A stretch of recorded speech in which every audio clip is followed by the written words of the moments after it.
beating Oscar Rivas for the WBC interim world title, now the mandatory challenger for the WBC world title. Over to you people, lovely people, for questions.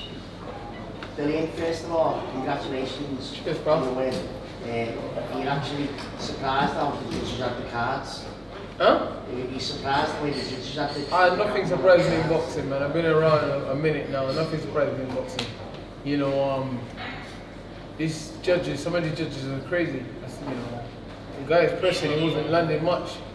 You know, I was out of big punches, missing, I had my guard up and stuff. But the boxing, man, you get the win, you move on, you just whatever in it, you know. And now that you've got the mandatory title, you're looking forward to getting there and maybe getting that big fight what you've always wanted. Yeah, I am, but you know, that's a while away. You know, we're gonna look what's next, and obviously I'll speak to my man here on the right, my team, and see where we go next and what we do. Cause I want to be busy, you know, I want to fight at this level. I would like to fight 4 fights every year, but I can't afford to. So I want to be at least 2-3 fights a year, you know. I'm getting on a bit now, so I want to be busy. Yes. What do you think about Oscar Rivas? It's a good fighter, you know. The same thing I fought about him before, you know. Top amateur, been boxing for over 20 years, you know. Hundreds of amateur fights. 26, I know, you know. Just beat top guys, beat Andrew Ruiz, Pulev, all these guys. I knew it was going to be tough. I knew it was going to be difficult. He was strong. I think it was a bit too psycho. He kept on trying to throw bombs from early, you know what I mean? I'm not as experienced as what he is, but I'm not a freshie, you know what I mean? So I know to look after myself. I know to get around the ring. You know, I know to be offensive, defensive at the same time. You know, on early doors I picked him up clean, but you know, but he was tough. He was brave. He was sharp. He was strong as well. But I expected a train for that. I prepared for that. You know. Dillian, you've obviously congratulations on another great performance and you know absorbing having a 12-round fight with Rivas. Obviously the stakes are even higher now because the way we look at it, you're going to fight for a world title in about a year's time. But the fight in between, surely the stakes are even higher. I might have to finally fight a tomato can. I might send Eddie to dig someone up. Yeah. I think that the next Lewis. there's your line for tomorrow. Yeah. I think no one would begrudge Dillian a slightly easier fight in October, November, December. I mean, he's had a hell of a run. So the trilogy with Derek is not on, right? No, that's a stupid question, Gareth. What do I gain to fight Derek? I'm shocked you asked a question there, Gareth. I'm just teasing. Gareth, I'll be honest, at this stage it might be you. Yeah. I'll say that sells. A lot of people will pay to see that. Gareth Davis getting whacked. Yeah, a lot of money, Eddie. A lot of money is going to take. Okay, no problem. No, seriously though. So look, I mean, I know that Dillian will be sceptical about the timing, but one thing is set in stone. He's now the mandatory challenger. So now it's our job of the teams to keep the pressure on, and really one fight, I believe, in November, December, and then have Christmas, and then he's having a camp for the world title. Basically, whether that world title comes when it's supposed to, which is at the end of the year from the other mandatory, or whether we have to wait an extra couple of weeks or a month, it's really not the end of the world. What we know now is that he will be getting a shot at the world title. Is there a chance that if someone like, they're talking about Luis Ortiz fighting with Wilder, if he is injured, that he would go in there? We're not going to just jump into, we need a proper camp, we need to train proper, we need to be strategic, you know what I mean? I'm not some second, you know what I mean? I'm number one for a reason, and I keep proving, so they're going to come to us correct, give us proper time to prepare, but, we need time to prepare for someone like that, because, Deontay Wilder is long, he's rangy. We need time we're not going to go into a fight 4 weeks notice, we need proper time to prepare, get everything done properly and correctly, So then you go back to the fight, obviously when you got the account, how did you pick yourself back up and say, come on, I've got to... Easy, I wasn't really hurt, my coach always said to me, when you're moving along the ropes, don't cross your leg, but I learned the hard way today, you know what I mean? When they said to me, don't cross your legs, like slide and glide and end up crossing your leg, but I was trying to cover the distance quick and I thought, I just crossed my leg, but it won't happen again. But I wasn't hurt, I was strong. Yeah, I got hit and I got pushed over, but it's boxing. Whatever gets a knockdown, do it. You know what I mean? But I wasn't hurt. I got back up and I thought I won the rest of the round, and I won every round after that. You know, and I said to him, now you're going to see top level boxing. As I got up. Dylan, how do you rate yourself right now in the heavyweight division? A few months ago you said you are 4th.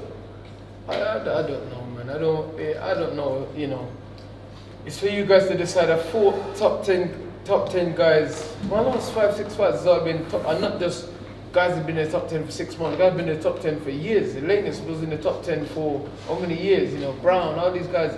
You know, yeah, Parker was world champion the fight before me. Lucas Brown was world champion. You know, Derek Chisora. You know, Derek Chisora is a top contender. You know what I mean? And then now Oscar Rivas. So you guys decide, man. I'm tired of you know, you guys. You know, went out there. I controlled a guy who was very experienced. Been boxing longer than me. You know, outboxed him, hurt him. You know, got up from a knockdown. You know, you know, and I done my thing. So you guys decide where I'm at. You know, I'm not. Number 1. You know, there you go. Were there times in the fight where, you know, we know what you're like naturally, where you wanted to get involved and tear up? I said my nature, you know, I'm a junkyard dog through and through. I want to have a scrap, but we know how important this fight is, you know, and like I said, camp's been difficult, you know, I mean, this camp's probably been the hardest camp I've had mentally, not so much physically, because there's been a lot of things going on, and, you know, the stuff with the belts and the mandatories and this and the other, and lots of little other things going on and stuff, you know, like, I came here today, I was meant to have, my gloves. They gave my glove to an undercard fighter. I was like, what the hell is this? You know, you know, there's a lot of things that go on, but this is high level boxing. These so things you happen. weren't wearing the gloves you were meant to be wearing? No. But this will happen at top level boxing. These things happen. You have to be a professional and just try and stay tuned. Even Eddie, thought I was going to have a shock defeat. I say his interview, he said, Dillian might have a shock defeat like Joshua or whatever. But when I saw those, I was just selling paper goods. yeah, no. But I like them things. So I like them things. I like. I'm glad that he's like that and he says things like that, because that just makes me say, you know what? Fuck this guy. I'm gonna show him what I can do.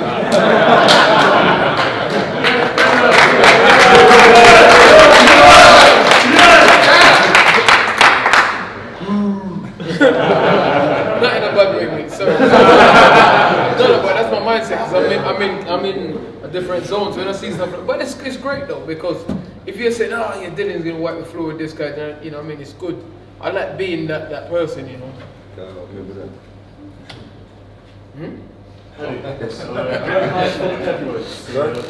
Great night for the heavyweights. Yes. Heavyweights fully fulfilled your expectations. Yeah, I mean, I thought Chisora was brilliant tonight. You know, I thought that, you know, genuinely, I thought he might lose that fight. I thought Southpaw still could have ready. I thought it was a great performance from Dave Price as well. I know a lot of people talking about Dave Allen's performance wasn't great, but I thought Dave Price boxed well. And I thought this fight was a real high-level heavyweight fight. And just talk about the Dave Price fight. He hears that from Dave Allen. Yeah, he was taken to hospital. I believe he has a broken orbital bone and damage to his tongue. He's undergone brain scans, which we believe isn't a major issue, and yeah, he's going to be okay. So he's basically right.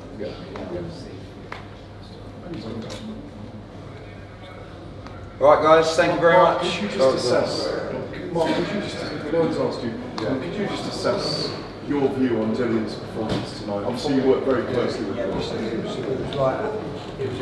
a masterclass performance. You know, it was a masterclass performance for a very strong man that wants to win, a dangerous man, an avoided fighter.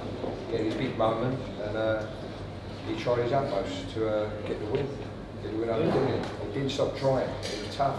He had to work 110% every round mentally. Couldn't afford to go laxidate or casual. He had to be on it.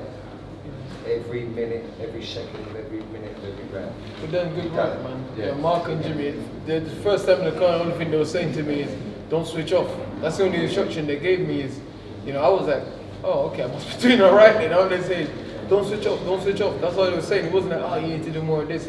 All they were saying is, don't switch off. And Mark was saying, don't start throwing the double jab yet. Just keep hitting with the singles for now, because he would keep on swinging the overhand. He's so cute and clever, the fella. He can't do a lazy double jab. Nice straight single, and he's getting away with it. And with the straight single, he can't get set. You know what I mean? He can't get set. Little things like that. Yeah, I was on tender hooks talking him through it, but it was good. So we know Dillian's a street fighter, but do you think that's where he's growing all the time at the moment, mentally? Well, listen, like we say, that street fighting dog in him, he'd never lose that. And that's what, listen, there was moments when he done it, yeah, and it worked, he kept everyone at it. But it's time to come off the gas and get behind a jab. Empty his tank, it could be a dead man, you know what I mean? It could be vulnerable. Jess Harding pointed out, he went, I love this DILLIAN WHYTE man. He said he's like an old school fighter. Yeah, an old school fighter, but you know, you can't go out there and be an old school fighter for every minute of every round, because it don't work like that. You've got to box out fast and then just plant your feet at times, you know what I mean? And he did Who that. would you rather fight, Wilder or Fury? I don't care. Who would you? I don't care. Listen, they're both big fights, and that's what we're in the game to do, is to have big fights, you know what I mean? They'll both sell Wembley up, you know, and that's what we're in the game for, to have big fights, world title fight. You know, obviously Fury's a bigger fight here in the UK, while it's a massive fight in America, so we've got to weigh it up, you know what I mean? But I don't really care, man, you know. Listen, I just want to fight the best people. When news are dropped, what's anyone going to say to me? Oh yeah, you didn't fight this guy, you didn't fight that guy. I went in there, I gave my all, I fight top guy, that's a top guy, you know. Everyone thought Rivas was going to beat me out. They said, oh, Rivas is going to knock DILLIAN WHYTE out, blah, blah, blah. Forget these guys, man. Thank you guys, well done DILLIAN WHYTE.